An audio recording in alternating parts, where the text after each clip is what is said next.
السلام علیکم ورحمۃ اللہ وبرکاتہ۔ قال اللہ تبارک و تعالی فقل رب زدنی علما۔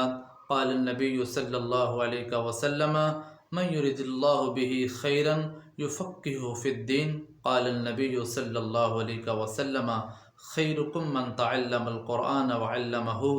السلام علیکم ورحمۃ اللہ وبرکاتہ۔ علم اور علماء کی بہت زیادہ فضیلت ہے۔ آقا علیہ السلام کے فرامین جو ہیں، نصوص قرآن جو ہیں، وہ اس بات کے اوپر کثرت کے ساتھ دلالت کرتی ہیں۔ اللہ تعالیٰ نے بہت زیادہ مقام جو ہے یہ علماء کو اور دین کے طالب علم کو عطا فرمایا ہے۔ آج ایک تلخ حقیقت آپ کے سامنے رکھنی ہے، ایک رخ جو ہے وہ آپ کے سامنے ایک حقیقی آئینہ آپ کو دکھانا ہے۔ تو آئینے کے اندر اگر کسی کا بگڑا ہوا چہرہ اسے اپنے آئینے کے اندر نظر آئے تو ایڈوانس اس کے لیے معذرت ہے۔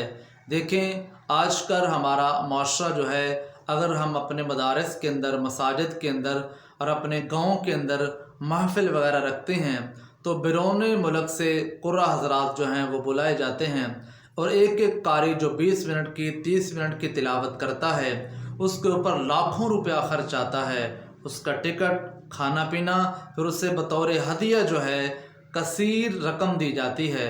اور دیکھیں یہ سارا مدارس کا مال جو ہے یہ لوگوں کا دیا ہوا چندہ ہے۔ میرے اور آپ کے پیسے دیے ہوئے جو ہیں یہ مدارس کے اندر اس طریقے سے استعمال ہوتے ہیں، اور جو مدرس قرآ حضرات اپنے مدرس مسجد کے مدرسے کے قاری ہیں ان کے ساتھ جو بے رخی کا مظاہرہ کیا جاتا ہے وہ کسی سے ڈکا چھپا نہیں ہے۔ اسی مسجد کے امام کو جو تنخواہ دی جاتی ہے کیا وہ معاشرے کے عین مطابق ہے؟ کیا اس کی ضروریات جو ہیں اس معاشرے کے اندر رہ کے وہ اس تنخواہ کے ساتھ پوری کر رہا ہے؟ اور جو مدرس بعد از نماز فجر بچوں کو پڑھانے کے لیے اس کلاس کے اندر بیٹھتا ہے اور وقفے کے ساتھ یہ سارا دن کلاسز کا سلسلہ جاری رہتا ہے، کیا اسے ہم مکمل تنخواہ جو حق بنتا ہے شرعی اخلاقی یہ اسے دے رہے ہیں؟ شرم آنی چاہیے ایسے مدارس کے محتمم کو اور ایسے علماء کو جن کے زیر سایہ ایسے مدارس یا ایسی مساجد چل رہی ہیں۔ لوگ آپ کو پیسے جو ہیں یہ مدارس کے اوپر، بچوں کے اوپر، علماء کے اوپر، قراء اعظام کے اوپر، ائمہ کے اوپر خرچ کرنے کے لیے دیتے ہیں، نہ کہ ان کو جمع کرنے کے لیے، نہ کہ آپ اپنی مرضی کے ساتھ جو ہے انہیں استعمال کرنے کا آپ کو خیال دیا جاتا ہے، نہ آپ کو اختیار دیا جاتا ہے۔ آپ یہ سارے پیسے، ساری رقم اپنی مرضی کے ساتھ استعمال کر رہے ہیں۔ تو دیکھیں یہ بہت بڑا المیہ ہے کہ ایک قراء اعظام جو باہر سے بلایا جاتا ہے، یقیناً قرآن کی تلاوت جو ہے اچھے لحن کے ساتھ پڑھنا چاہیے، اچھی آواز، اچھی ادائیگی، اچھے تلفظ کے ساتھ قرآن جو ہے اسے پڑھنا اور سننا اور سنانا اور پڑھانا چاہیے، یہ بڑی سعادت کی بات ہے۔ لیکن دیکھیں جو آپ کے مدرسے کے اندر ایک کلاس کا ایک قاری جو ہے 20-30 بچوں کو صبح سے لے کر شام تک پڑھا رہا ہے، آپ اسے روزانہ بیس پہ 500 یا 700 روپے دے رہے ہیں یومیہ، اور جس نے ایک دن کے اندر 20-30 منٹ کی تلاوت کی آپ نے لاکھوں روپے اس کے اوپر نچھاور کر دیے۔ آپ نے اپنے دولت کا جو منہ تھا وہ سارا کھول کے اس کے سامنے رکھ دیا، اور آپ اس کی تلاوت پہ جھومتے رہے، اور اپنے ائمہ، اپنے مدرسین، اپنے امام کے اوپر آپ ہر وقت تنقید کرتے رہے۔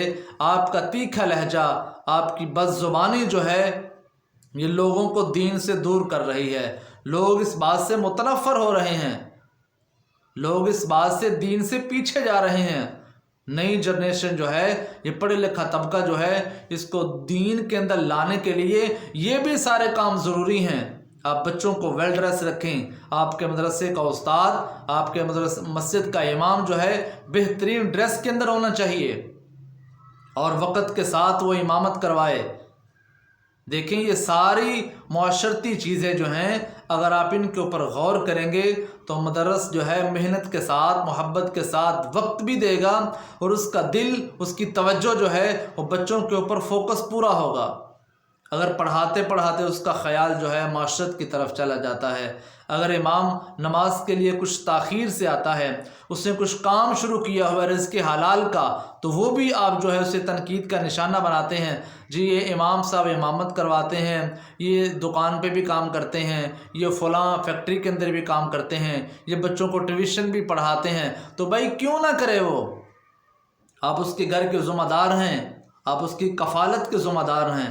اس بات کو غور سے سوچئے سمجھیے، کل کو یہ نہ ہو کہ یہ جو محتمم، یہ جو پیران عظام ہیں، جن کے زیر سایہ مدارسین جو ہیں یہ ظلم و بربریت کا شکار ہیں، کل کو قیامت کے دن انہیں جواب دینا پڑے گا۔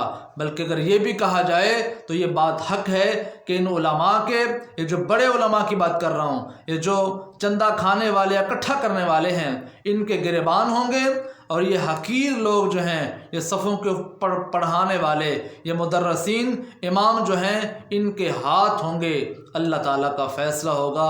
اس بات سے ڈریے، غور کریے، دین کو تخت پہ لانے کے لیے علماء کی قدر ضروری ہے۔ بچوں کو آپ جو ہے مدرسے کے جتنے طالب علم ہیں ان کو ساری سہولیات دیجیے، موسم کے مطابق جو ہے سردی گرمی سے ان کی حفاظت کیجیے۔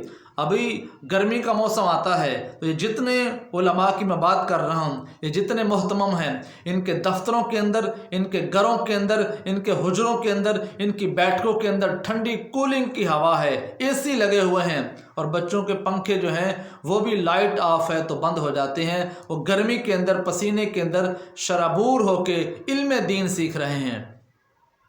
یہ ایک المیہ نہیں ہے۔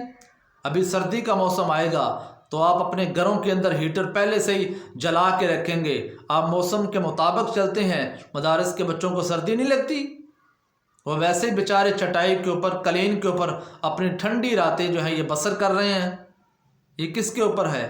بچے آپ کو تعلیم کے لیے دیے گئے ہیں، نہ کہ آپ ان کو دکھا کے، ان کا ویو معاشرے کو دکھا کے آپ چندہ بٹوریں، آپ پیسے اکٹھے کریں، ان کے اوپر خرچ نہ کریں۔ تو دیکھیں، یہ ایک بات تھی، اگر لہجہ تیکھا بات کڑوی ہے تو میں نے ایڈوانس ہی کہا تھا کہ آئینے کے اندر جس کو اپنا منہ ٹیڑھا نظر آئے اس کو کمنٹس کرنے کی، بات کرنے کی بھی ضرورت نہیں ہے، لیکن یہ المیہ ہے، ہمیں سدھارنا ہے، ہمیں چلنا ہے، ہمیں بہترین علماء پیدا کرنے ہیں۔ یہ ایسے مدارس کے اندر، مایوسی کے اندر جو بچے تعلیم حاصل کریں گے ان کا مستقبل پھر کیا ہوگا؟ بہت سارے لوگ اس وجہ سے اپنے بچوں کو مدارس کے اندر داخل نہیں کروا رہے کہ ان کا آگے مستقبل کیا ہے، یہ کیا بنیں گے، یہ کس طرف جائیں گے، ان کی لائن کیا ہے۔ مجھے بڑی اچھی طریقے سے ایک بات یاد ہے، بچہ ایک بڑا ذہین تھا، والد بھی نمازی تھا، تو ہم نے درخواست کی کہ بچے کو مدرسے کے اندر داخل کروائیں، تو انہوں نے جو جملہ کہا وہ آج بھی مجھے یاد ہے، کہتے آگے یہ کیا کرے گا، اس کا مستقبل کیا ہے؟ تو ہم نے کہا یہ اچھا امام بنے گا، اچھا قاری بنے گا، اچھا مدرس بنے گا، کل کو آپ وقت دیتے ہیں اچھا عالم دین بنے گا۔ اس نے کہا یہ گھر کیسے چلائے گا؟ تو یہ المیہ نہیں ہے، آپ رکاوٹ بنے ہوئے ہیں۔ جی ہاں، بچے علم دین نہیں سیکھ رہے بھائی، آپ رکاوٹ ہیں اس کے اندر۔ اس مایوسی کو، اس خلا کو دور کریں۔ اللہ تعالی ہم سب کو صحیح دین کا فہم عطا فرمائے، خدمت دین کی ہم سب کو توفیق عطا فرمائے۔ اللہ تعالی ہم سب کو مساجد اور مدارس کو آباد کرنے کی توفیق عطا فرمائے۔